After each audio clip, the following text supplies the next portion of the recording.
So we're working on these A2 units for the Watermelon Placemats, and we've just sewn our line 4 and we trimmed on our line 5. So I have our lines trimmed here, and we're working on just 2 pieces at the time.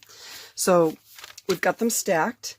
We pull the next piece off the pile, which is our section 6 piece, and I want to put the paper piece behind my stacked fabric so that my sew side is sticking out. I know that's my sew side, and I'm just going to place that down. I'm going to pick up one of these off the pile, and I'm going to place this underneath. I'm going to take one of these fabrics, and I want to place it underneath my trimmed piece.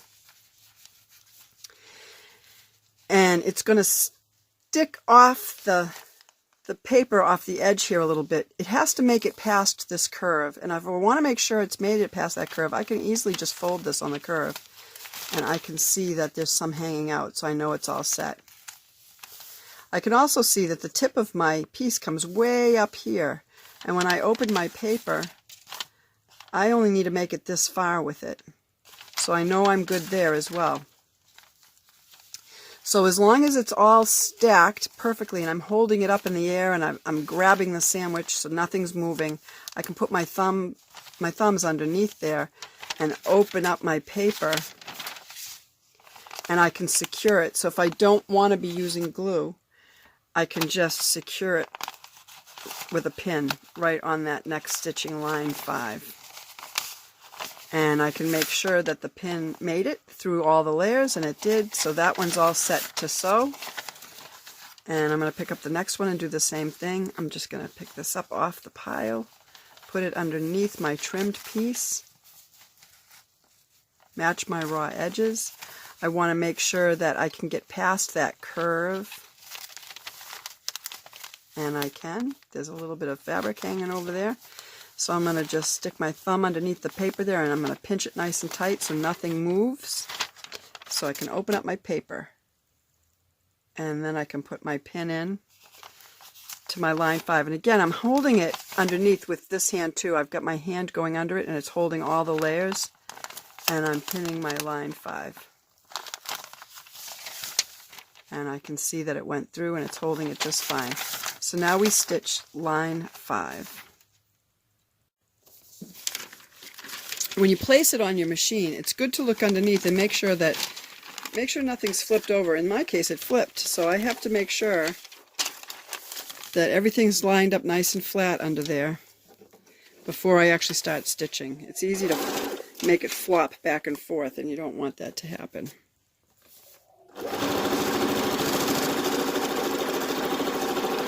And I'm ending my line 5 right at the end of the solid line, even though it's not at the edge of the paper.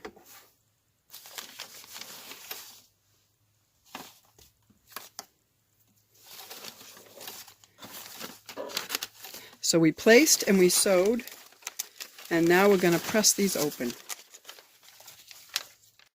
So here it is. I'm going to make sure my writing on the paper is face down, and I'm going to just open up my piece and press it. I've just pressed it, so now it's time to trim. So I flop it over, and I make sure I'm reading the lines in the correct direction.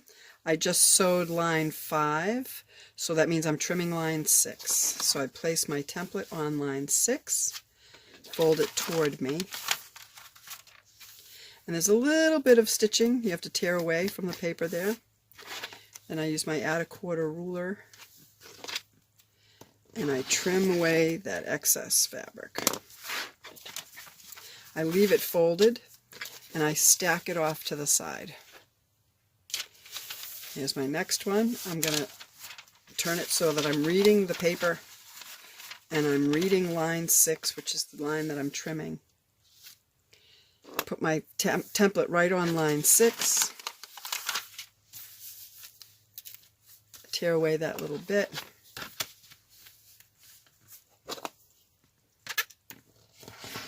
Add a quarter ruler and trim off the excess.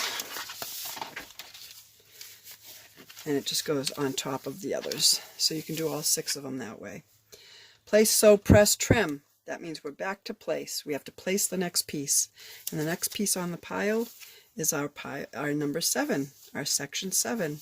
I put the sew side piece of paper down underneath so I remind myself which is the sew side.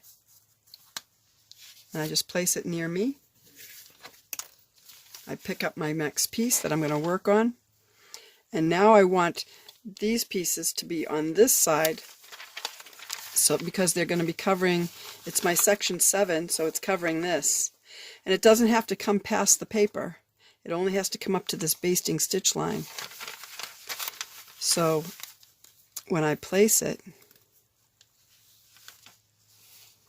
I just want to make sure it's up about here where the rest of them are. And the point doesn't even have to hang over the paper. So I actually can come in that direction a little bit more. And I want to make sure I'm going to make it past the basting stitch line, which is right here. And I can see that's going to happen. So again, I can reach my thumbs underneath the paper. So I'm holding the 3 layers, the 2 pieces of fabric and the paper. And I can put my pin in. If you're not a pinner, this is where you glue. This is where, if you don't like pinning, this is where you pull this top layer away a little bit and you dab a little bit of glue on the bottom layer and then you stick them together. So you're going to go through your stack of 6 and get all of those ready just like that. I'm going to just show it one more time really quick. After I get it underneath, I can see my magic marker. See, I marked that line. I can see it. Maybe you can't in the camera, but I can see it. So I know where I need to make it past. And if I put my thumb there and bend this, oh, I'm really close. It's almost not making it. So I'm going to move my piece up a little bit in this direction some more.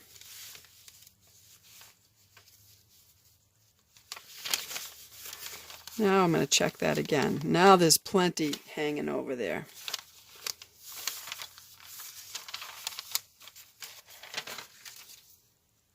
Line 6.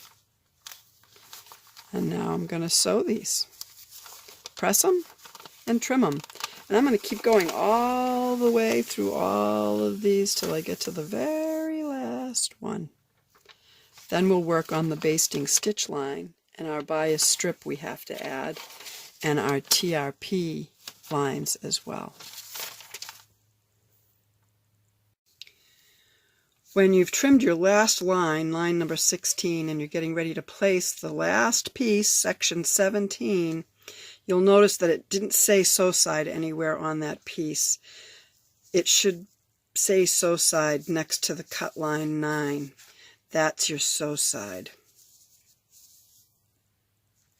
So that when you go to place that piece and you match up that sew side, you can see that it's covered.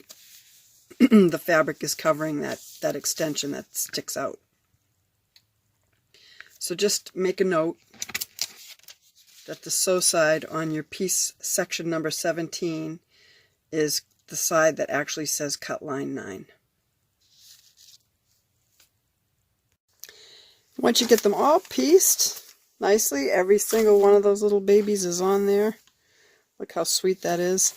You're going to want to trim around 3 of the edges. You're going to want to trim these 3 edges. And you're going to leave this last one alone. And then I'll show you how to put on that biased strip with the basting stitch line number 17.